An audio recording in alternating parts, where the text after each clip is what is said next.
Nos invités racontent leur vie, leur passion, leur combat, et Phil leur donne le temps pour le dire. La libre antenne, c'est sur Radio People, et c'est pour en savoir toujours plus sur la vraie vie de nos invités. Bonjour, je suis Isabelle Vollet, je suis une femme d'origine transsexuelle et je suis sur Libre Antenne de Radio People. Bonjour Isabelle. Bonjour Philippe. Bienvenue au studio Radio People. Merci de m'accueillir. Ça me fait plaisir parce que je trouve courageux. Voilà, j'emploie le mot comme ça parce que ce que tu as vécu dans ta vie et tout ça, très bien, tu aurais pu le garder pour les amis, les connaissances et puis pour toi-même et puis dire finalement, moins il y a de gens qui savent, moins on prendra la tête, peut-être, on ne sait pas, mais tu as décidé d'en parler, d'ouvrir ça, de te mettre en avant et tout. Alors, on va juste schématiquement, juste pour lancer pour les gens qui ne te connaissent pas du tout et puis qui sont en train de nous écouter et de se dire, voilà. Donc, Jean-Claude, jusqu'à 60 ans, évidemment, il s'est passé plein de choses, mais 60 ans, grande opération, grande transformation pour devenir la femme que tu es aujourd'hui. Et dans 15 jours, à peu près, tu auras... 70 ans. 70 ans, pleine forme et tout ça, 70 ans, c'est âge, dis donc. Donc, bon anniversaire en avance, hein, parce que là, on est le 28 juillet 2016, donc oui. Voilà, dans 15 jours, 70 ans, c'est aussi un cap, on parlera de tout ça. On prend le temps et on commence par le début, l'enfance. Tu t'es né où, les parents, l'environnement familial, raconte-moi, on veut tout savoir. Oui, alors, je suis vaudoise d'origine et... mon père travaillait à Valorbe et ensuite, après quelques mois, on a déménagé, on était à Genève et à l'âge de 7 ans, mes parents ont divorcé et j'ai suivi ma mère en Valais et j'ai habité Sion pendant de nombreuses années.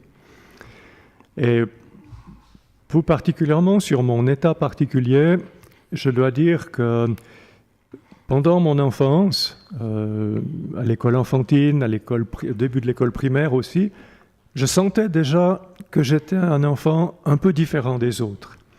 Et là, il y a un exemple qui me frappe, c'est que les copains, ils jouaient beaucoup au foot, à des jeux un peu violents, un peu de bagarre et tout. Et moi, j'étais toujours avec les filles et je les aidais à tourner la corde, à jouer à la marelle. J'étais beaucoup plus attiré par le milieu féminin, mais sans que je sache pourquoi. C'était naturel pour moi à ce moment-là. Est-ce qu'on te faisait des remarques, des choses, est-ce qu'on disait pourquoi tu joues pas au foot, pourquoi t'es pas plus ceci, cela, ou bien par rapport à ce qui t'intéressait à ce moment-là? Non, il n'y a jamais eu de remarques. Ça n'a jamais été bizarre ou particulier, disons, non, pour les autres. Voilà. Non, on m'a toujours considéré comme un mec normal. Même par la suite, quand j'étais à Sion, là, pendant mon adolescence, on avait tendance à jouer aux cow-boys et aux Indiens à l'époque. Hein, on n'avait pas Internet. Hein. Ouais, je connais bien ça aussi. Oui, bien sûr. Alors, curieusement, vers, je sais pas, entre 12 et 13 ans, par là autour, les copains, c'était les cow-boys hein, qui partaient en avant. Ouais. Moi, je restais toujours en arrière pour protéger les Indiennes. Voilà. Celles qui se faisaient attaquer, embrigader, attacher et tout. Voilà. Ouais. Puis j'étais plus là pour les libérer que pour les ligoter. Voilà. Alors, c'est assez spécial. Et après, il y a eu les années d'internat. J'ai fait 3 ans d'internat. À l'école, t'es bon élève à l'école. Comment ça se passe ta scolarité? Alors, qu'est-ce qui t'intéresse? Qu'est-ce qui te branche? Comment ça se passe? Comment? Non, alors l'internat, ça a été assez pénible parce que je me sentais rejeté par mes parents. Ma mère était remariée. Mon beau-père appréciait pas trop ma présence. Et puis, on m'a assez rapidement mis à l'internat. Et à l'internat, comme je me sentais rejeté, il y avait un manque d'affection et tout. Donc, mes résultats scolaires, c'était toujours limite. Hein. Bon, j'ai quand même réussi à obtenir mon diplôme, mais de justesse. Hein. Et pendant cette époque-là, de 16 à 19 ans, je devenais physiquement assez mec. J'avais un visage dur, je jouais au mec solide. 1m80, je crois. Je faisais déjà mon 1m83. Ouais. Et les copains, un jour, ils m'ont dit, ils me traitaient de faux dur. J'ai dit, mais écoute, pourquoi tu me traites de faux dur?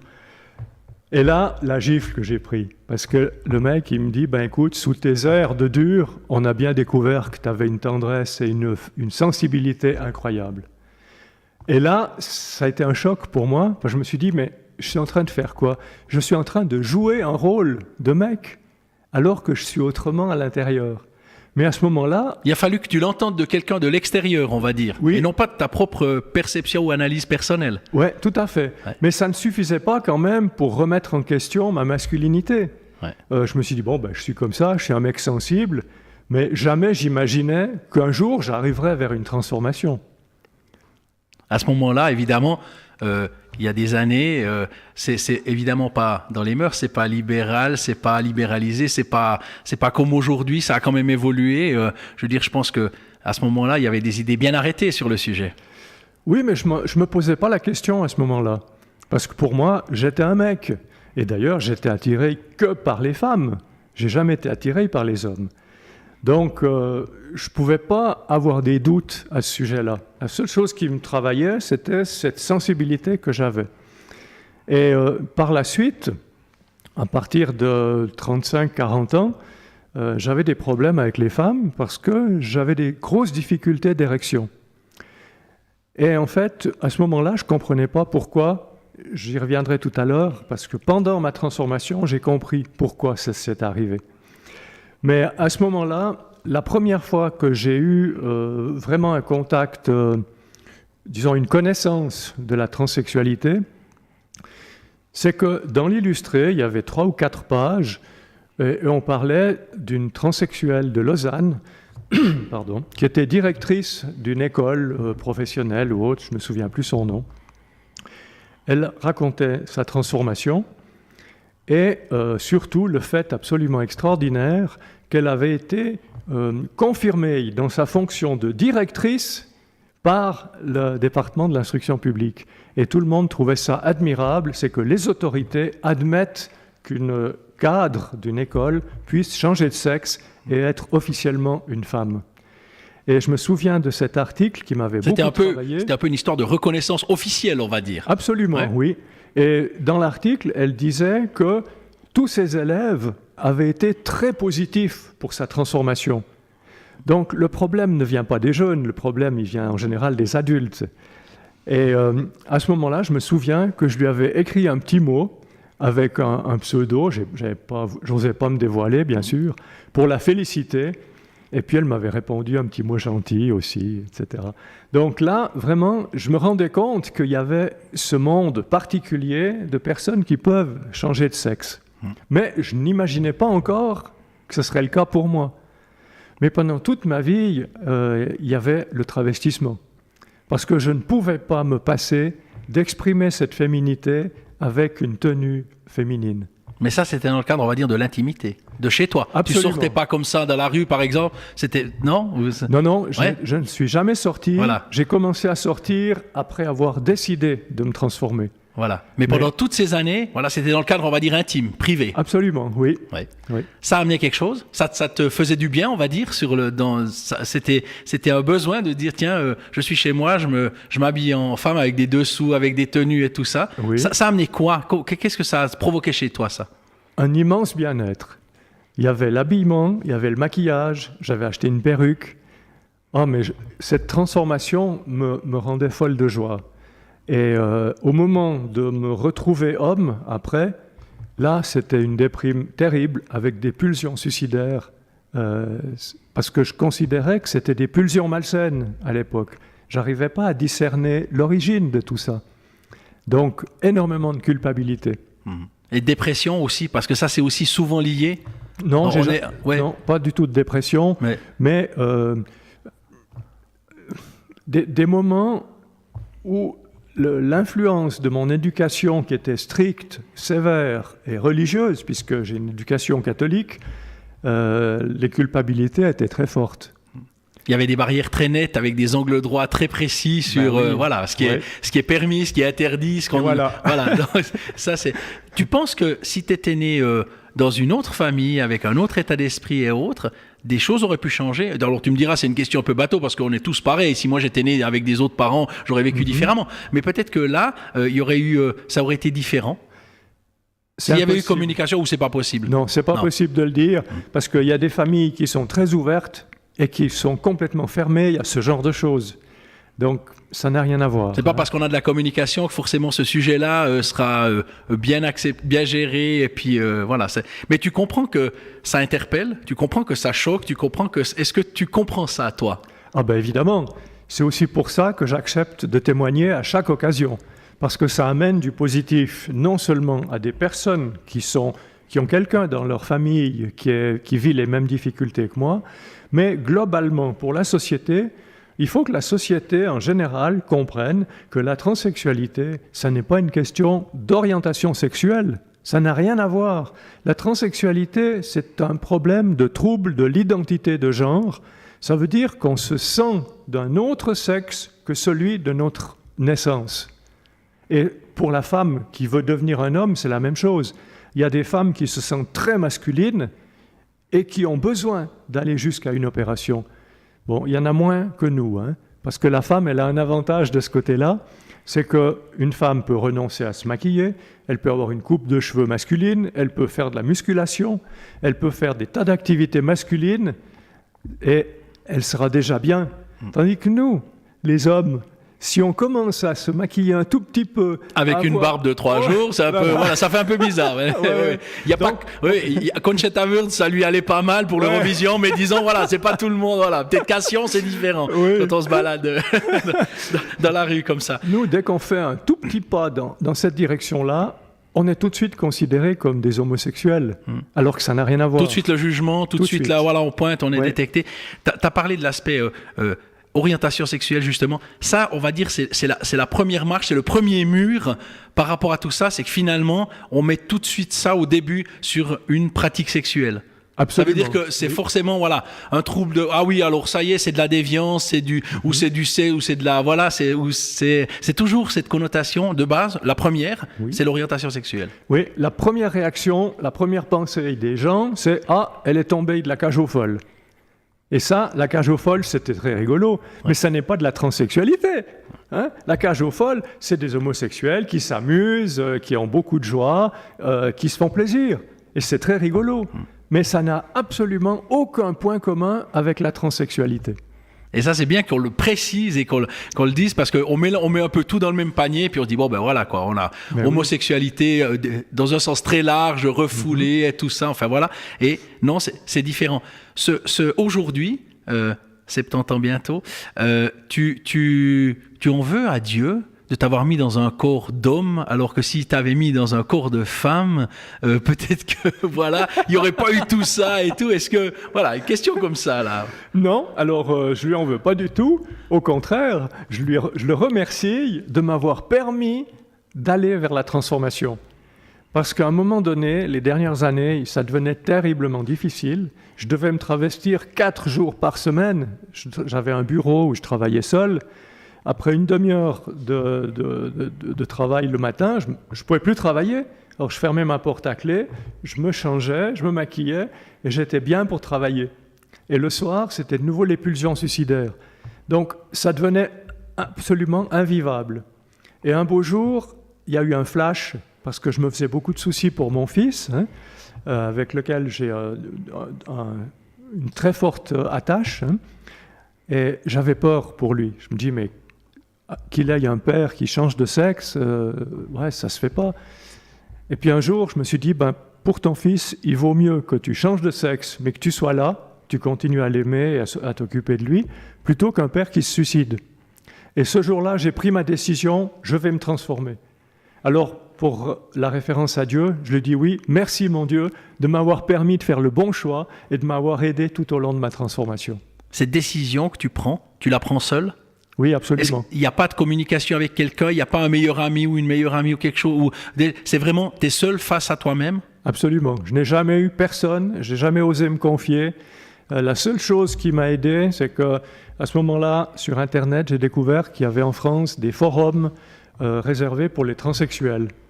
Et T'es allé sur les forums, t'es allé voir, oui, t'as échangé et tout. Ça t'a aidé, Qu'est-ce qu'il y a eu ? Il y a les histoires des autres, par exemple, ou l'échange, comment ? Oui, alors c'était très, très positif pour moi, parce que je me disais, mais avec mon 1m83, avec mes pieds avec ma pointure de 43, je vais être ridicule. Et puis sur ces forums, j'ai vu qu'il y avait même une personne qui faisait 130 kilos.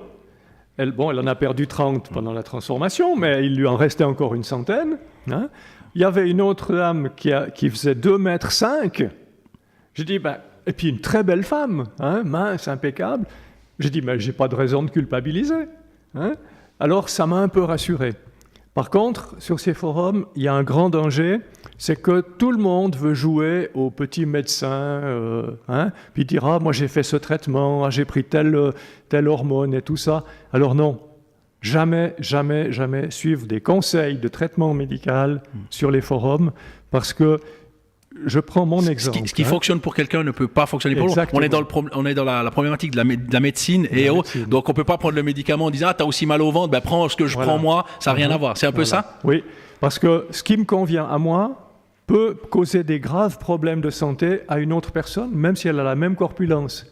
Parce qu'on est une usine qui est très compliquée au niveau hormonal. Donc ne prenez pas au premier degré, voilà. Et ce qu'on balance ou quelqu'un qui va faire quelque chose, c'est aussi important de le dire, de pas juste aller sur Internet et puis se dire tiens, je vais prendre tel ou tel produit ou tel médicament pour essayer de résoudre ça. C'est bien. T'en parles d'une manière assez, qu'est-ce qu'on va dire, assez réjouie, assez apaisée, assez voilà. Est-ce que aujourd'hui ça va beaucoup mieux qu'il y a 10 ans? Oh mon Dieu, mais c'est le jour et la nuit.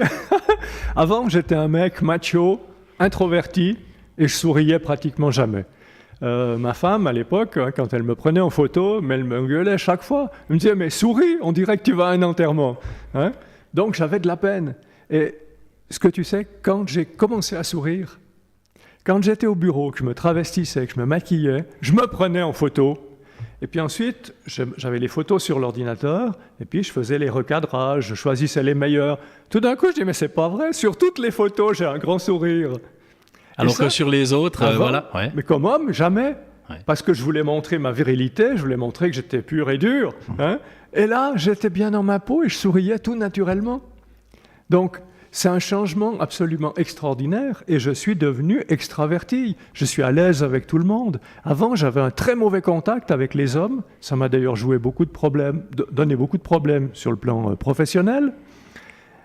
Là, j'ai fait la paix avec tout le monde. Je peux discuter de n'importe quoi. Je suis bien dans ma peau. Et ça n'a pas de prix.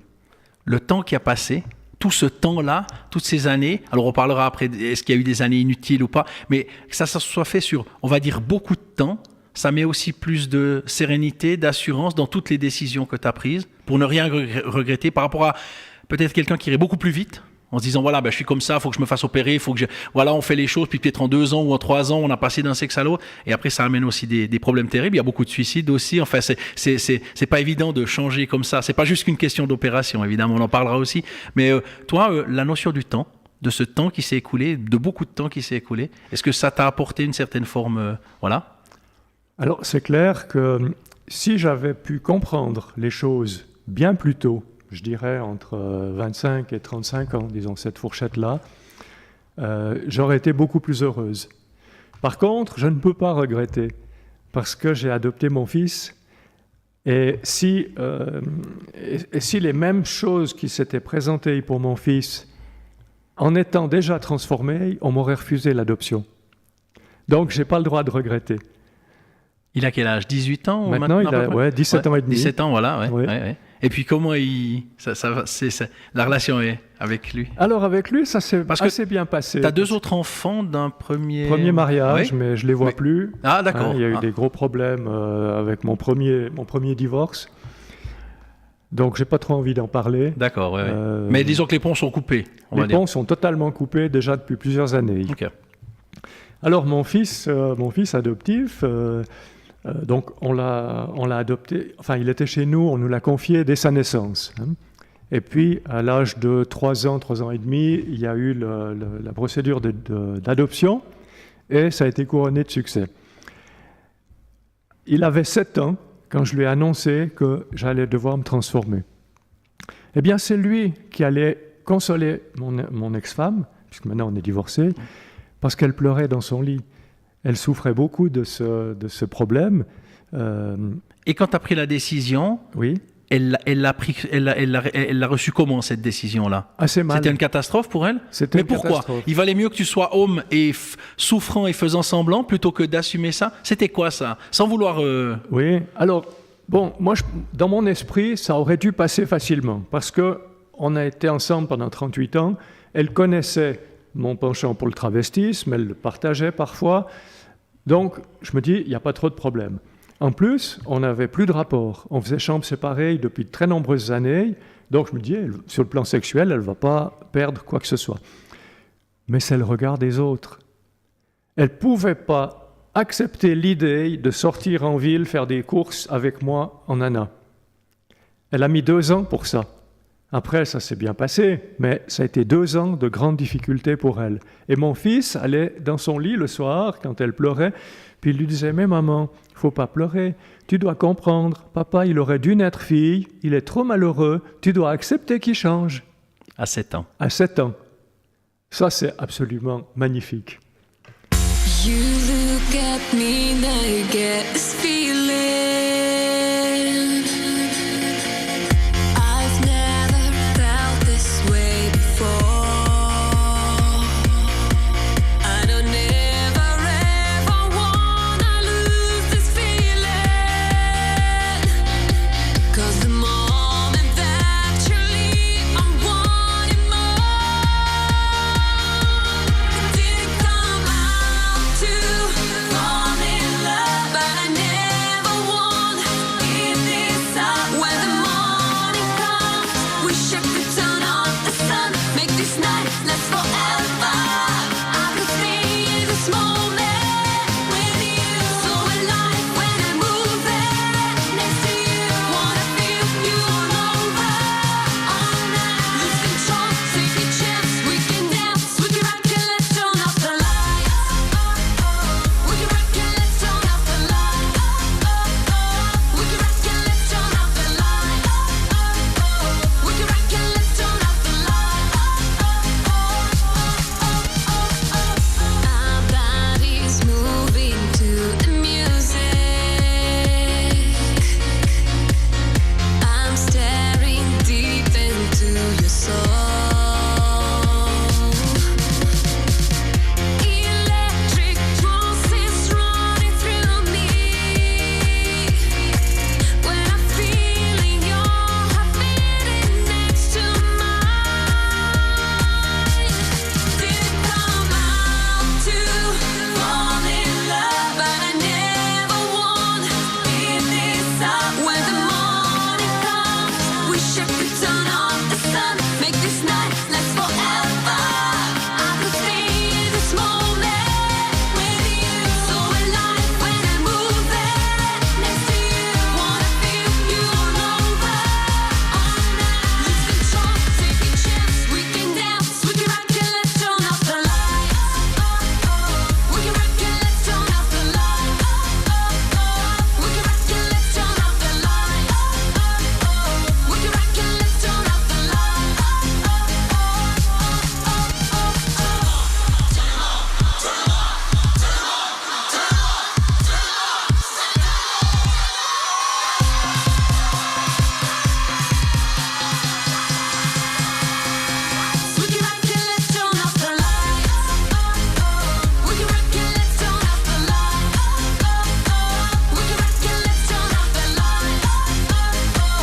rock it, let's turn off the lights. We can rock it, let's turn off the lights. We can rock it, let's turn off the lights. We can rock it, let's turn off the lights. We can rock it, let's turn off the lights. We can rock it, let's turn off the lights. We can rock it, let's turn off the lights. Didn't have enough to drink. La libre antenne de Radio People avec Isabelle Vollet, femme d'origine transsexuelle. Isabelle, quand je te vois comme ça dans la vie et tout, on sent qu'il y avait une volonté de témoigner, il y avait une volonté d'exprimer ça, il y avait une volonté d'en parler. Pourquoi ? Parce que toi, tu aurais bien aimé qu'il y ait une Isabelle en face de toi qui dise « Mais attends, je te tends la main, parle, on va parler de tout, on peut tout mettre sur la table, il n'y a pas de jugement, il n'y a pas tout. » Tu aurais voulu qu'il y ait quelqu'un en face de toi avec qui tu puisses échanger comme toi tu le fais avec certains aujourd'hui ou certaines ? Ah oui, alors ça absolument, ça m'aurait beaucoup aidé, surtout au début, parce qu'il y a quand même eu des moments difficiles, hein, surtout les moments de l'épilation et tout, fallait tenir le coup. Hein. Cette transformation, ça coûte cher, tout ça, en tout. Oui, il faut compter pas loin de 100 000 francs, mais ce qui a coûté le plus cher, c'est l'épilation. J'ai fait l'épilation depuis les orteils jusqu'à la barbe, donc vraiment la totale. Il y a eu une partie, c'était de la lumière pulsée. Et puis, mais la lumière pulsée, ça ne marche pas pour les poils trop clairs. Donc, on est obligé de passer à l'épilation électrique. Donc, c'est un poil à la fois. Donc, en tout, j'ai à peu près 300 heures d'épilation. De torture ou bien d'épilation? Un doux mélange. Ou un doux mélange, voilà. Un doux mélange. Ouais. Et ça m'a coûté, alors là, c'était aussi un peu une torture, ça m'a coûté 25 000 francs rien que pour l'épilation. Et pourtant, j'ai fait ça avec une esthéticienne. C'était à moitié prix par rapport au médecin. Bon, l'avantage du médecin, c'est que ça aurait été pris en charge par l'assurance de base. Mais pour faire avec le médecin, il aurait fallu faire ça beaucoup plus tard. Et ça ne tient pas la route. C'est la première chose qu'on doit faire, l'épilation. Oui. Comment t'entends beaucoup plus tard? Après une prise d'hormones, après le passage chez le psy et tout. Donc ça retarde un peu l'ensemble. Ouais. Parce que l'idée, on doit faire un passage chez un psy, c'est obligatoire. Sinon, on n'obtient pas les traitements chez l'endocrinologue. Hein.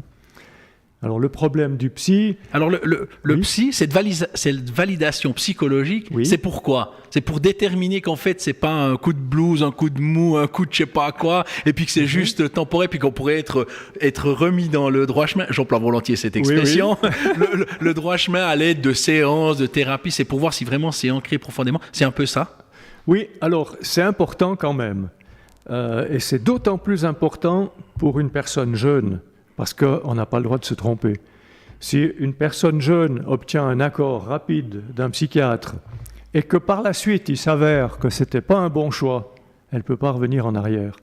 Et c'est là qu'il y a des risques de suicide importants. Donc c'est important d'avoir un certain nombre de séances chez le psy, mais je rappelle que le rôle du psy, c'est de déterminer s'il n'y a pas une autre maladie psychiatrique, une schizophrénie, un dédoublement de personnalité ou autre, qui ne serait pas réellement un trouble de l'identité de genre. Oui. Ça, c'est le rôle du psychiatre. Mais seulement... de donner son rapport final pour dire, voilà, cette personne-là, oui, ou cette personne-là, non. Voilà, exactement. Oui.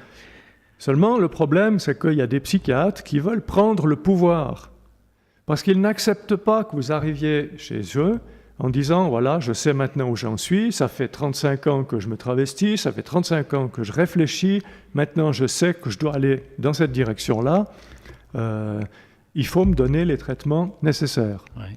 Au moins le premier traitement, c'est-à-dire l'anti-androgène, pour calmer notre libido masculine, arrêter les érections et arrêter ces fantasmes et tout. Et là, on me les a refusés. On voulait m'imposer 2 ans de psychothérapie. Et je dis non, ça c'est pas possible. Hein. Donnez-moi au moins ce premier traitement qui est réversible. Si on se trompe, on le verra très vite, et puis on peut revenir en arrière. C'est seulement après le 2e traitement, avec les hormones féminisantes, là, on ne peut pas revenir en arrière, parce que ça perturbe beaucoup trop l'organisme. Alors, donc, on te refuse ce traitement, parce qu'on te dit quoi? Parce que tu viens de dire les 35 ans où j'ai... Oui. Voilà, ça suffit pas. Il n'y a pas assez de points dans ton dossier, entre guillemets. Ça suffit pas. Ah, d'accord, oui. Alors, on me baratine en disant il faut 2 ans de thérapie et tout ça. Ouais. Je dis écoutez, ça ne tient pas la route. J'ai 60 ans maintenant, donc je sais ce qu'il en est. Votre rôle, c'est de déterminer si je n'ai pas une autre maladie. C'est tout. Ouais. Et au bout de 9 séances, dont 3 d'entre elles où je suis sorti en pleurant, bon sang, à 60 ans, quand on est blindé, puis qu'on sort 3 fois en pleurant, qu'est-ce que ça peut arriver pour une transsexuelle de 20-25 ans qui est beaucoup plus fragile? Mais c'est la porte ouverte au suicide. C'est une attitude absolument inacceptable du psychiatre. Et au bout de 9 séances, ils me disent non, alors on arrête le suivi. Alors que je leur avais fourni les documents qui sont internationalement reconnus pour le traitement de la transsexualité, qui dit effectivement que l'idéal, c'est 2 ans de thérapie, ensuite c'est le traitement hormonal, puis 2 ans après, c'est la chirurgie. Mais ils disent bien que chaque patient n'a pas besoin de cette thérapie triadique dans cet ordre-là. Certains patients n'ont même pas besoin d'avoir une psychothérapie. Donc, il y avait toutes les exceptions qui pouvaient s'appliquer à moi. Est-ce que tu penses que dans ce cas-là, le psychologue, il faisait référence, on va dire, à ses propres croyances, ses propres valeurs et sa vision de son métier, par exemple, pour dire non, moi, j'accepte pas qu'on vienne en disant voilà, c'est comme ça. Non, je dois faire entre guillemets mon travail en disant il faut aller chercher, il faut creuser, il faut faire. C'est un peu comme ça. Oui, et en plus, ce psychiatre était jeune, il était très gentil, très sympathique, mais je pense qu'il avait un peu peur de prendre lui-même la décision comme ça. Ouais. Alors, je me suis retrouvé à la rue, puis j'ai dit, écoutez, donnez-moi l'adresse d'autres psychiatres. Alors, ils m'ont donné 4 ou 5 noms. Un n'a jamais répondu. 3 ne suivaient plus les transsexuels.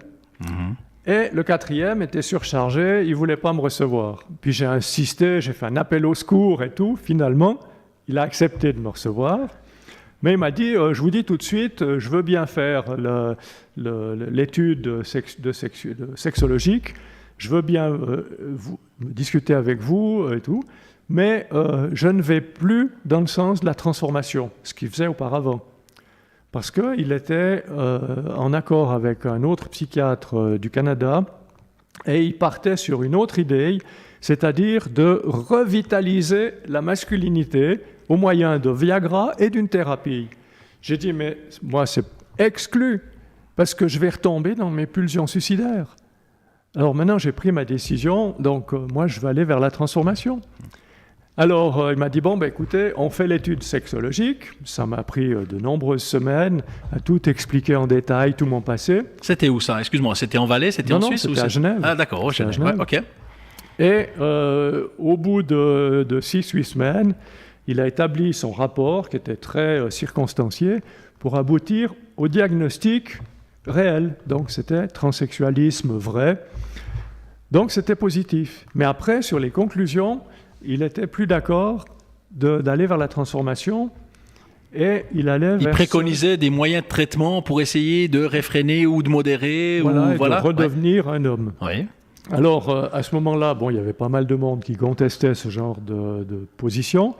Et dernièrement, je crois que ça fait moins de 6 mois, l'OMS a établi un conseil pour dire que ce genre de pratique était absolument déconseillé parce que ça amenait des gens à d'autres problèmes, suicide ou dépression. Bref, avec ce document, je vais voir mon endocrinologue, et puis elle a dit, le diagnostic, il est clair, mais les conclusions ne sont pas bonnes, donc j'ose pas, parce que c'est sa responsabilité après. Et finalement, comme elle a vu que j'étais dans une profonde détresse, que je ne pouvais plus attendre, elle a dit, on commence le premier traitement avec l'anti-androgène, et puis on verra le résultat. Et au mois de juillet 2007, j'ai commencé ce traitement. Après 10 jours, je me sentais complètement libéré. Psychologiquement, c'était génial. Elle a vu que c'était très positif. Et au mois d'octobre, on a pu commencer les hormones féminisantes. Donc, c'était super positif. Mais ça a été un long combat. J'ai eu 13 mois de maltraitance psychologique de la part des psychiatres. Pourquoi on essaye de normaliser ? Parce que c'est la société, parce que c'est comme ça, parce que ce qui sort de la norme, faut essayer de le remettre dans la norme. Ouais, il y a un petit peu de ça. Enfin, un peu de philosophie, là, mais j'entends, c'est quoi? Ou c'est trop particulier, c'est trop ça. Comment ça résonne chez les autres, ça? Enfin, tu dois bien pouvoir répondre à ça, mais les personnes en face de toi, quand tu expliques qui tu es, ce qui se passe et comment, je veux dire, t'es pas un monstre. Non, mais on est hors norme. Oui. On est hors norme. On n'est pas dans un monde hors norme. Il n'y a pas des gens un peu hors normes qui prennent des camions puis qui tuent des gens. Ils sont pas hors normes aussi, ceux-là. Pas dans un monde un peu hors norme. Non, mais je fais un raccourci à la con, mais c'est juste pour. Je veux dire, elle est où la norme? Enfin, dans notre monde en 2016, il y a pas mal de hors normes dans beaucoup de domaines. Voilà. Alors pour la norme, je vais te raconter une petite anecdote. J'avais une copine à Genève qui faisait partie du cercle des dirigeants d'entreprise, puis on avait un peu sympathisé comme ça. La présidente, non? Non, d'accord. La présidente, c'est Enza Testaï. Oui, je la connais bien, elle est très sympathique. Non, c'est une autre membre, très sympathique aussi. Et quand j'étais en Valais, elle me dit, par Facebook, elle me dit, j'ai vu une émission sur France qui traite de la transsexualité et tout. Puis il y a une autre personne que je connaissais pas, qui s'est mise dans la discussion pour critiquer en disant que c'était dégueulasse, que c'était inadmissible de voir ça et tout, que la télévision ne devait pas présenter des choses comme ça. Et puis moi j'ai répondu à cette tierce personne pour dire, mais écoutez, un peu de respect. Si vous ne connaissez pas la chose, regardez mon site, vous verrez mon témoignage, puis vous apprendrez peut-être que ça n'a rien à voir avec la sexualité. Et puis, mon amie, elle m'envoie une vanne. Elle me dit, ouais, mais Isabelle, tu dois comprendre que nous, les gens normaux, on a de la difficulté à comprendre. Alors je lui ai répondu, ma chère, tu sauras que la normalité, c'est la moyenne de l'anormalité. C'est pas mal ça. C'est pas mal ça. Bien Donc, répondu. Tac, on a tout dans la vie. Non, parce que moi, ça me fait aussi sourire quand on dit norme, on est dans la norme, et puis voilà, quoi. Voilà. Ça aussi, c'est quelque chose qui est... on a dit, les jeunes, tu as dit, il faut faire attention, parce qu'il y a des jeunes hommes ou des jeunes femmes qui ont, dans l'adolescence, dans cette ouverture, on va dire, à la sexualité, 14, 15, 16, 17, 18, qui se sentent mal dans leur peau, comme tu l'exprimais, qui se sentent mal dans leur peau, mais aujourd'hui, comme on est plus dans les années d'avant, c'est beaucoup plus rapide, il y a Internet, il y a beaucoup plus de choses, et puis il y en a qui sont justement pressés ou qui disent, voilà, il faut trouver, il faut faire, qui demandent l'aide de je sais pas qui, ou peut-être de leurs parents, ou de l'un de leurs parents, parce que pas forcément les deux sont sur ce sujet-là, et puis on veut aller vite, on veut faire vite les choses et tout, et les parents sont complètement déboussolés par rapport à cet aspect déjà, cette révélation, quand on a un ado, par exemple, de 18 ans, garçon, sportif et tout, qui dit à un moment donné, je veux, ça va plus, ça va pas du tout, je veux devenir une femme et je veux que ça se fasse vite et je veux une opération et je vais être opéré et tout. Qu'est-ce que tu réponds à ça? Comment tu t'exprimerais sur ce que je viens de dire là, par exemple? Alors ça appelle deux réflexions. D'abord, la position des parents. Aujourd'hui, je crois que les parents sont beaucoup plus ouverts parce qu'ils reçoivent des informations, par exemple mon témoignage. C'est pour ça aussi que je n'hésite jamais à témoigner, que ce soit dans la presse ou à la radio. Donc, quand les parents commencent à s'ouvrir l'esprit et à se dire « c'est possible, mon enfant est malheureux, je dois l'écouter ». Et le dialogue parent-enfant, c'est extrêmement important. Mais pas seulement le dialogue tout simple. Non, vraiment un dialogue fondamental, intime. Tu as des soucis, viens m'en parler. On peut discuter de n'importe quoi. Jamais je t'engueulerai, mais parlons. De tous les problèmes, on en parle. Parce qu'il y a des Juste là, oui. il faut une sacrée compétence en tant que parent pour cette ouverture. Parce que on en parle ici, là, on dit oui, alors son enfant, voilà, parle de tout. Mais c'est pas évident aussi dans le monde actuel d'avoir cette compétence d'ouverture d'esprit pour communiquer avec son enfant sur un sujet comme ça. Pas en général, mais sur un sujet comme ça. Oui, c'est vrai, mais aujourd'hui... L'amour doit être plus fort, enfin l'amour de son enfant doit permettre d'ouvrir encore un peu plus son esprit. Pas seulement l'amour de l'enfant, mais aussi l'ouverture d'esprit qui vient par l'information. Les médias parlent de cette problématique. Donc aujourd'hui, les parents sont beaucoup plus ouverts qu'à l'époque. Je vais te donner un exemple. En mars 2014, le Nouvelliste, le quotidien valaisan, bien connu, qui était très fermé, oui. a eu un nouveau rédacteur en chef et une ouverture d'esprit. Et une des journalistes m'a dit Isabelle Vollet, on aimerait faire un reportage sur votre expérience. On m'a donné une page entière. Magnifique. Mais c'était absolument splendide. Oui. Et il y a eu des quantités de témoignages positifs. Oui. Et une dame m'a téléphoné pour me dire écoutez, on peut se voir, on va boire un café et tout. Ok, on est allé boire un café. Elle m'a dit je suis divorcée, mon fils a 14 ans. Il est en thérapie pour devenir une fille. Depuis tout petit, il se sent fille. Quand ils partent en vacances, il n'y a que des vêtements féminins. Elle joue le rôle, elle accepte. Elle accompagne, on va dire. Elle l'accompagne. Oui. Il a déjà son prénom féminin, elle maintenant. Et elle était très contente d'avoir mon témoignage parce que ça donnait aussi une ouverture d'esprit pour elle et pour son fils à l'époque. Et l'été dernier, elle m'a envoyé un message pour me dire que son enfant, qui avait maintenant 15 ou 16 ans, était inscrit à l'école sous son prénom de fille. Et la page Facebook de cet enfant, c'est maintenant le prénom de fille et une photo de fille. Et ça, je trouve absolument admirable. Toute la famille, même les grands-parents, ont adhéré. Donc ils ont compris qu'il y avait un malaise et qu'on ne pouvait pas refuser ça. Qu'est-ce qui est possible de faire quand on a entre 14 et 17 ans ? Je ne sais pas, on peut se faire opérer, on peut tout faire, on va dire. Il y a une question de loi, il y a une question d'âge ou de choses comme ça, où on peut se faire opérer à 15 ans, par exemple. Non, ça c'est impossible. Voilà, alors C'est c'était... impossible. Voilà, ouais. Non, il y a une thérapie, un suivi psychiatrique qui doit être plus long que pour une personne adulte. Parce qu'encore une fois, plus on est jeune, plus c'est fragile. Et ça n'est pas certain qu'un enfant, qu'un adolescent, au moment où il va arriver à 20-25 ans, qu'il soit toujours aussi déterminé au changement de sexe. Donc il y a un traitement déjà pour ça doit soulager. être terrible, ça. Ça doit être terrible, ça oui. doit être terrible d'être né homme, mal dans sa peau, Ouais. devenir femme, je schématise, hein, je Oui, fais oui. ça à l'arrache, devenir femme et être femme, avoir une espèce de petite période où on se dit voilà, ça va mieux, et puis ça va moins bien, et on se dit on n'aurait pas dû. Ça doit être, c'est doit être- ingérable. Ouais. Enfin, j'ai envie de dire que psychologiquement, je pense pas qu'on puisse vivre avec ça. Ouais. Enfin, Psychologiquement, Wow. l'erreur du changement, Ouais, ouais. ça doit être terrible. Mais notez bien que pour la femme qui se sent homme, qui va vers une transformation, c'est aussi terriblement difficile. Hein. Mais bon, heureusement, les opérations ne se font en tout cas pas avant 18 ans, voire plus, hein, et avec un parcours psychologique beaucoup plus important. Parce qu'une femme, la première opération, c'est l'ablation des seins, et ça aussi, c'est irréversible. Oui. Elle ne peut pas repousser tout ça si elle se trompe. Donc, la prudence des psychiatres... La notion de temps est importante, Isabelle. Oui. De dire que voilà, c'est pas j'ai un problème, on va le résoudre et puis clac, et puis 6 mois plus tard. Non, c'est de dire on va entreprendre et puis faut ouvrir ça, faut être la psychiatrie, la psychanalyse et tout est compétente pour gérer tout ça, pour faire, ou comme tu l'as dit, suivant sur qui tu tombes, c'est un peu comme un médecin.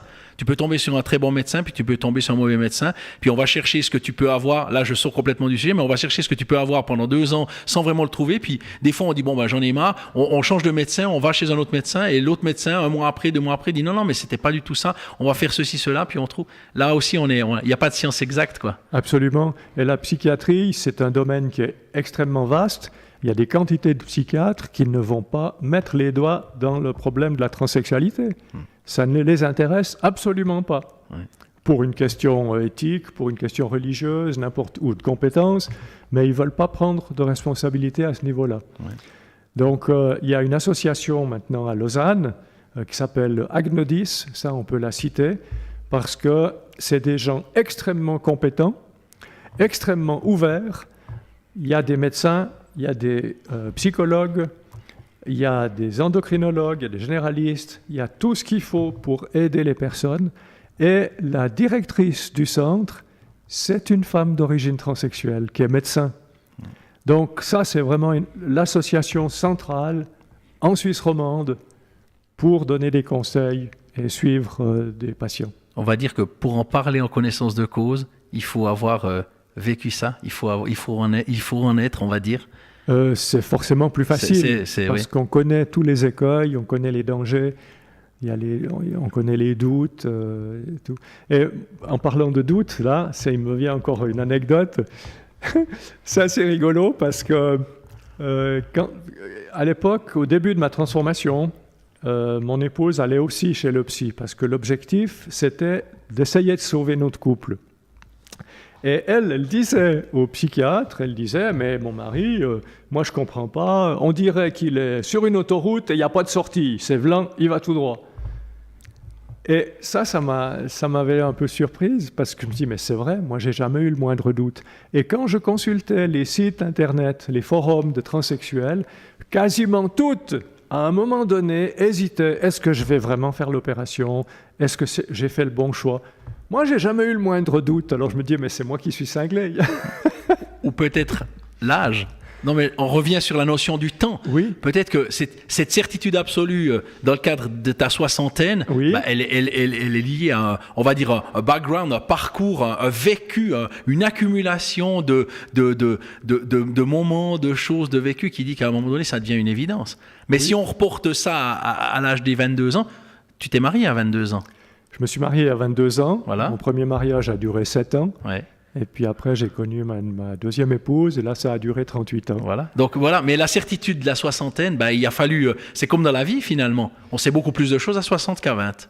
En sortant complètement du sujet. On sait beaucoup plus de choses à 60 qu'à 20. Donc là aussi, j'ai envie de dire que finalement, ça t'a aidé tout ça. Enfin, il y a des années perdues, justement. Il y a des années. Enfin, si tu l'avais su plus tôt, comme tu as dit, vers 35 ans, peut-être que tu aurais gagné. Voilà. Mais d'un autre côté. Ça, on ne saura jamais, finalement. Mais ce temps qui passe, ce temps qu'on prend...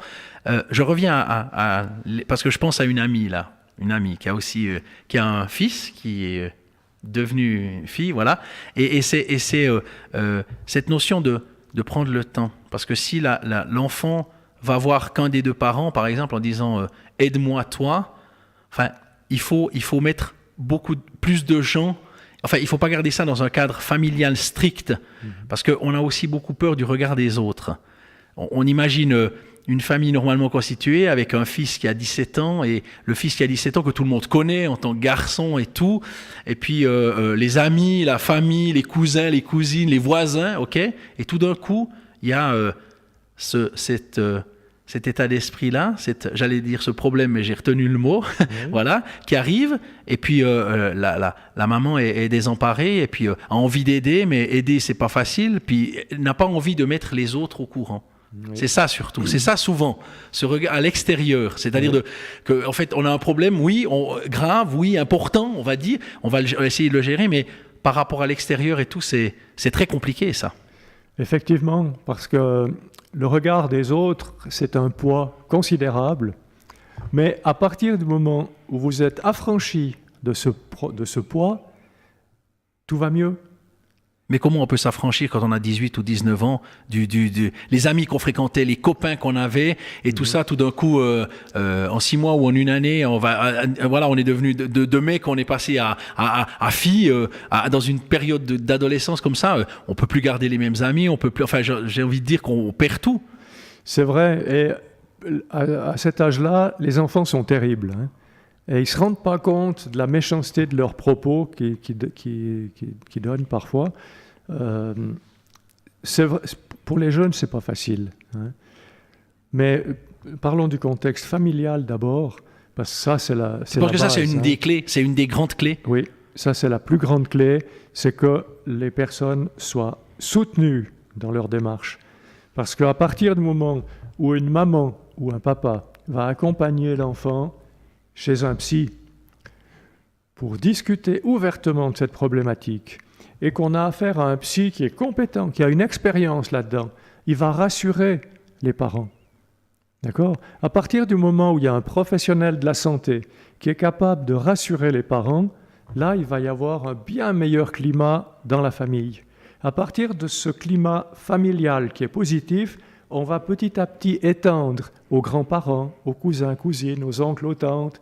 Et puis à un moment donné, il va y avoir le coming out, même si ce n'est pas sexuel, hein, il va y avoir le coming out sur ce changement d'identité auprès des amis, des profs et tout. Et à l'école, quand il se passe des trucs négatifs dans la cour de récré, des insultes ou des remarques désobligeantes, avoir le courage d'aller tout de suite voir l'enseignant et lui dire « il faut que je puisse en parler dans la classe ». C'est ce que mon fils a fait. Mon fils est allé voir l'enseignant et l'enseignant lui a dit « je te donne la prochaine heure pour faire ta présentation ». Mon fils a fait la présentation pendant une demi-heure et ensuite il a dit « maintenant vous pouvez me poser les questions, je réponds à toutes les questions ». T'as un fils extraordinaire. Ouais. Il avait quel âge là ? Alors ça, c'était quand on est arrivé à Sion, il avait 12 ans. À 12 ans, va devant la classe pour expliquer que, voilà. Ouais. Et il était parfaitement à l'aise, tout s'est bien passé. Aux prochaines récréations, les copains ils venaient vers lui. « Bravo Joël, je te félicite. » Je sais que tu n'es pas très objectif, mais qu'est-ce qu'il a, ton fils, en lui, Qu'est-ce qu'il a ton fils en lui pour cette compréhension, c'est quoi? C'est l'amour? C'est quoi? C'est l'amour, et puis il a naturellement une très grande maturité. Je vais te donner une anecdote. À 3 ans et demi, sur son petit vélo, il était sur la place de jeu, et puis il voit un employé de la voirie qui ramassait des bouteilles qui étaient par terre. Mon fils s'arrête, il pose le vélo, il dit « Bonjour monsieur, vous savez, vous êtes très précieux pour nous. » Et puis le monsieur, il dit « Mais pourquoi ?» Il dit « Parce que sans vous, on aurait la place qui serait toute sale. » Eh bien, l'employé de la voirie, il avait emballé les larmes. C'est beau ça. Hein, Ouais. à 3 ans et demi à peu près. Ouais.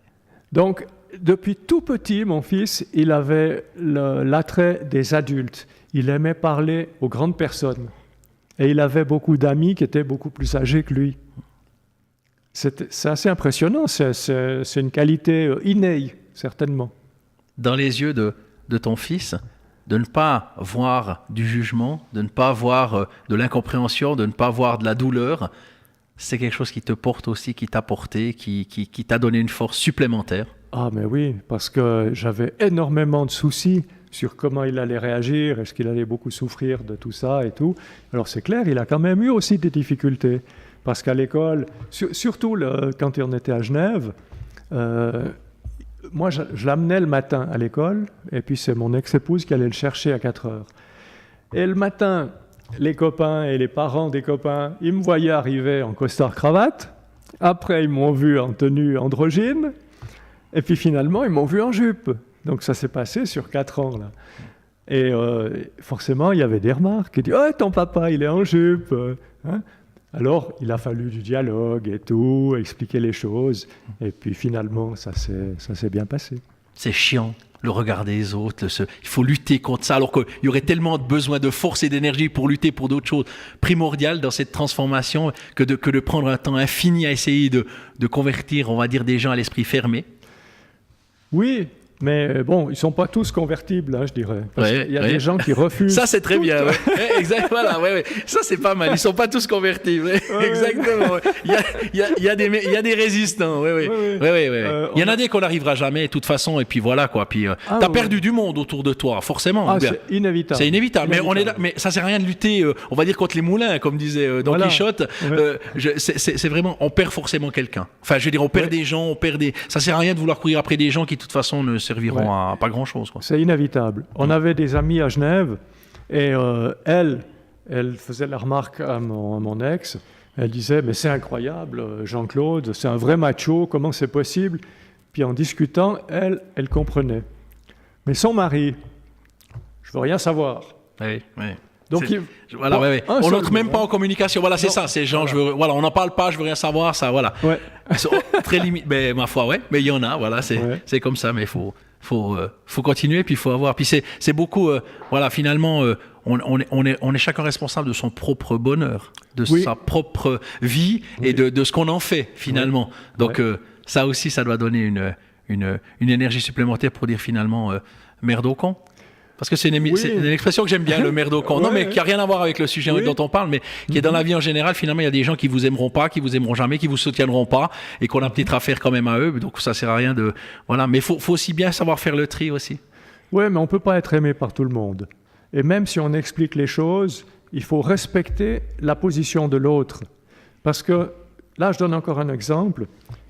J'ai eu l'occasion de discuter avec des hommes, par exemple au Cercle des dirigeants d'entreprise à Genève, et ils ont très bien compris, au bout de 10 minutes, ils disent, ça n'a rien à voir avec la sexualité, c'est pas un homosexuel, il tombe pas de la cage au folles. C'est pas une folles. question de perversion, c'est pas... Voilà. Donc, il comprend. Une semaine après, je le vois arriver avec 2 copains. Il me dit pas bonjour. Pourquoi ? C'est pas parce qu'il m'en veut. Non. C'est parce qu'il a peur que les copains... Qu'est-ce qu'ils vont penser si je dis bonjour à une transsexuelle ? Bien sûr. Hein ? Mais ce qu'il ne sait pas, c'est que j'ai déjà eu des discussions avec les copains. Puis les copains ne me disent pas bonjour non plus parce qu'ils pensent la même chose de lui. Oui. Mais si on avait une discussion, les 3, enfin avec les 3 hommes, ensemble, tout le monde saurait que l'autre, il sait. Donc là, ils auraient peut-être un comportement normal. Où il y a une différence entre quelqu'un comme toi, avec qui on n'a aucun lien, ni familiaux, ni amicaux particuliers, qui explique ça avec un esprit, on va dire, d'ouverture, Mais quand c'est son propre frère qui viendrait expliquer ça, je suis pas sûr que la personne ait absolument la même réaction. Mais ça, on va pas. Voilà, on ouvre un peu des portes ouvertes comme ça. Ouais.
La libre antenne d'Isabelle Vollet. J'ai mis exprès de la musique un peu qui avait rien à voir. Je voulais t'épargner les fameux clichés sur les sujets avec des chansons que voilà. Enfin bref. Elle est parfaite cette musique. Non mais c'est bien, ça détend un peu. Puis il faut y aller quoi. Et tout. Ce décomplexage par rapport à ta propre vie, par rapport à ce que tu traverses, par rapport à ce que tu es maintenant et tout ce décomplexage, ça aide pour toi? Ou c'est au contraire s'exposer encore plus et puis ramasser peut-être encore plus de coups. Ce serait plus confortable si maintenant tu vivais caché, si tu quittais la Suisse pour aller vivre à Paris, j'entends dans l'anonymat le plus complet, puis personne ne te parlait de rien du tout et tout. Comment c'est ça? Alors, à supposer que j'aille habiter Paris, ce serait surtout pas pour me cacher. Au contraire, ce serait d'essayer d'essayer de me profiler comme mannequin senior. Parce que ça, c'est un défi que je m'étais lancé et qui me passionnerait. Donc, ce serait pour avoir une plus grande ouverture. Maintenant, je vis à Sion. Mon fils est à l'école à Sion, donc je me contente de ce que j'ai. Et en aucun cas, je voudrais vivre caché. Parce que je suis tellement bien dans ma peau que ça rayonne autour de moi. Alors même s'il y a des gens qui sont réfractaires à ma présence, je passe plus loin, il y a d'autres personnes dans la ville. Oui. Hein. Donc, Ça glisse sur toi ou est-ce que ça glisse sur toi pour parler de l'eau sur les plumes du can? Est-ce que ça glisse sur toi ou est-ce que ça glisse mais en raclant quand même sur toi aujourd'hui? alors, franchement, ça glisse, mais pas de manière parfaite. Parce qu'il y a quand même un léger malaise, puisque je dois avouer qu'en tant que transsexuel, il y a un certain isolement social. Alors, je dois faire l'effort de m'intégrer dans différents groupes pour essayer de briser cet isolement. Et par moments... Mais tu restes, excuse-moi, je vais être assez violent, mais tu restes une bête curieuse dans le cadre du groupe. Dans le cadre du groupe, non, je suis accepté. Non, d'accord. Enfin, certains groupes. Ouais. Hein. Il y a des groupes où, par exemple, on a une conférence, tout se passe bien, tout le monde me dit bonjour et tout, puis au moment de l'apéro, mais ça, c'est pas parce que je suis transsexuel, c'est parce que c'est la nature humaine de brouter chacun autour de son poteau. Alors les 4 personnes qui se connaissent bien sont toujours ensemble, Oui. et puis on n'arrive pas à s'intégrer. Alors, ça se passe moyennement bien pour moi, parce que je me trouve très souvent un pion isolé dans un groupe de personnes. Alors, au bout d'un moment, j'essaye de me déplacer, d'essayer de m'intégrer dans un autre groupe et tout. C'est pas toujours évident. Parce qu'il y a des gens qui vraiment ne veulent pas me voir. Alors, on se dit bonjour, et puis tout de suite, ils me tournent le dos pour me faire comprendre que je ne suis pas la bienvenue dans leur petit groupe. Mais bon, ça me fait rire, heureusement. Je suis tellement bien dans ma peau que ce genre de choses, je tourne un peu à la rigolade. Il y a des amis ou des amis de 40 ans où il n'y en a pas, c'est pas possible. Où il y a les amis du moment, de chaque étape, et voilà. Est-ce qu'il y a des amis, je ne parle pas de famille, des amis qui sont amis avec toi depuis 40 ans et puis qui ont suivi tout ça? Non, rien du tout. Ouais. Non. Il y avait ceux d'avant, il y a ceux de maintenant, et voilà, et ça se... Voilà. Ouais. Et curieusement, j'ai rencontré quelqu'un que je connaissais bien, qui était un ami de la famille et tout. Je croise le couple dans la rue. Madame, je ne la connais pas, mais elle a entendu parler de moi. Elle me dit bonjour avec un grand sourire. Lui, mon copain, il tourne la tête. Parce qu'il est avec sa femme. Voilà. Et que s'il était seul, il serait venu vers toi puis ou dire bonjour. Ou bien... Je crois même pas. Ouais, même pas. Non, c'est très distant. Hein. Ouais. Donc, on sent que les gens ont peur d'être vus avec moi. Ouais. C'est toujours la même problématique, c'est le regard des autres. Qu'est-ce que la société va penser si je parle avec une nana comme ça? Ouais. Mais bon, moi, ça me fait rire. Et puis, si par exemple, une semaine, là, je me sens, j'ai un peu de vava et tout, ça va pas trop bien, eh ben, je vais faire du shopping. Les vendeuses, elles sont toujours sympathiques. Hein.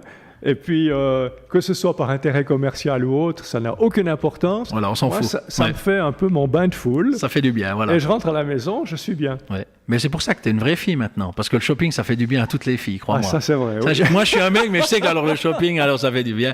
C'est Ça fait du impressionnant. bien pour la personne, ça fait moins de bien pour le porte-monnaie. Oui, ça, mais ça, c'est vrai, on est vraiment... Qu'est-ce que tu attends maintenant? 70 ans dans 15 jours. Oui. Non, je le dis parce que d'habitude, on cite pas le nom des dames, l'âge des dames, mais on sait, voilà, c'est 70 ans éclatante, 70 ans. rayonnante. Voilà. Écoute, je suis tellement bien avec mes 70 ans qui approchent que j'ai déjà préparé un truc spécial sur Facebook.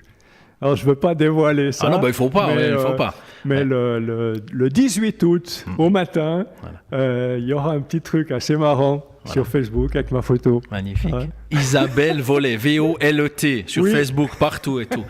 Il y a le site internet Start Model aussi. Oui. Il y a tout là-dessus. Qu'est-ce qu'on trouve sur ce site?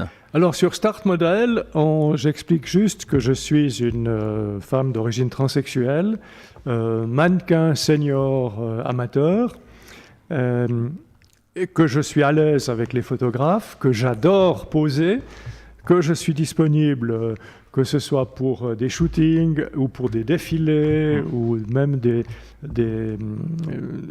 participations à des films et autres. Jusqu'à présent, j'ai fait 4 shootings, j'ai fait un défilé comme bénévole, mais en étant senior, les mannequins seniors, c'est déjà à partir de 40 ans. Donc à 70 ans, je crois qu'ils n'ont pas encore. Il n'y en a plus inventé beaucoup, le ils n'ont mot, pas hein. inventé la case. Il n'y a pas encore le département senior de plus de 60. Ouais, ultra senior. Ouais, ultra senior, ouais. ouais. Donc voilà, on est en Suisse romande. Ouais. La plupart des agences en Suisse sont à Zurich. Zurich, ils ont assez de monde près de chez eux. Je pense que pour percer dans ce domaine-là, il faudrait plutôt être à Paris ou aux États-Unis. Mais ici, bon, mais ça fait rien. Je me suis fait un énorme plaisir pendant 2 ans à faire des photos. Puis voilà, mais je pense que ça va s'arrêter là. Puis tu vis à Sion, puis il y a le meilleur vin du monde en Valais. Oui, C'est les j'en meilleurs, bois pas beaucoup. Voilà, mais de temps en temps, voilà, non, ouais. Oui, en mangeant, j'aime Voilà. bien boire mon petit coup en mangeant. Voilà. Autrement, je suis extrêmement prudente parce que quand on conduit, on n'a plus droit même à un verre. Ouais, hein. oui. Et ça, même si on est hétéro, c'est la même chose. Hein. Ah oui, alors. Sur cet éclat de rire, on va se quitter là. On aurait pu parler, mais c'était très important pour moi que tu viennes ici sur Radio People pour venir parler de toi, de ta vie, de ce qui te compose et de ce qui te fait avancer, rayonner dans cette vie. Et je trouve, comme je le dis, j'ai employé le mot courageux au début. 1 heure plus tard, j'emploie toujours le même mot, très courageuse, de témoigner comme ça et tout. Et je trouve que ça fait du bien d'entendre des gens qui sont hors normes et qui en parlent et qui disent que voilà, la norme finalement, elle pourrait être beaucoup plus large et autre. En tout cas, moi, ça m'a fait bien plaisir que tu viennes ici et j'espère que ça aidera plusieurs personnes qui réécouteront ce que tu as dit et tout, et que ça peut ouvrir un peu certains esprits. Et puis s'il y a des personnes qui sont concernées, on va dire au premier chef, elles peuvent me contacter ou te contacter. Si on veut te contacter facilement, c'est quoi? Il y a une adresse email par exemple, on peut donner quelque chose de direct pour te contacter directement. Oui, bien sûr. Alors d'abord, je voudrais bien expliquer que je suis disponible pour toute personne qui est concernée par une problématique de trouble de l'identité de genre, que ce soit pour un ado, pour un adulte, pour les parents. Vous pouvez me contacter, il n'y a aucun souci, je trouverai le temps pour vous. Maintenant, en préliminaire, vous pouvez voir mon témoignage, mes témoignages sur mon site, les www.isadem.com. Et vous trouverez toutes mes coordonnées sur le site, ainsi que mes différents témoignages, radio, presse, télévision. Il y en a un de plus maintenant, de témoignages. Tu pourras mettre sur le site, il y en a un de plus. Il y en aura un de plus. Alors je remercie beaucoup Philippe et Radio People de m'avoir permis de m'exprimer ici. Merci beaucoup. Bonne continuation et puis bon anniversaire pour dans 15 jours et puis plein de belles choses, plein d'années encore heureuses et tout, et continue d'avoir cette joie de vivre et ce rayonnement magnifique, Isabelle. Merci beaucoup. Plein succès à toi, bonne continuation et beaucoup de bonheur. Merci Philippe. Merci.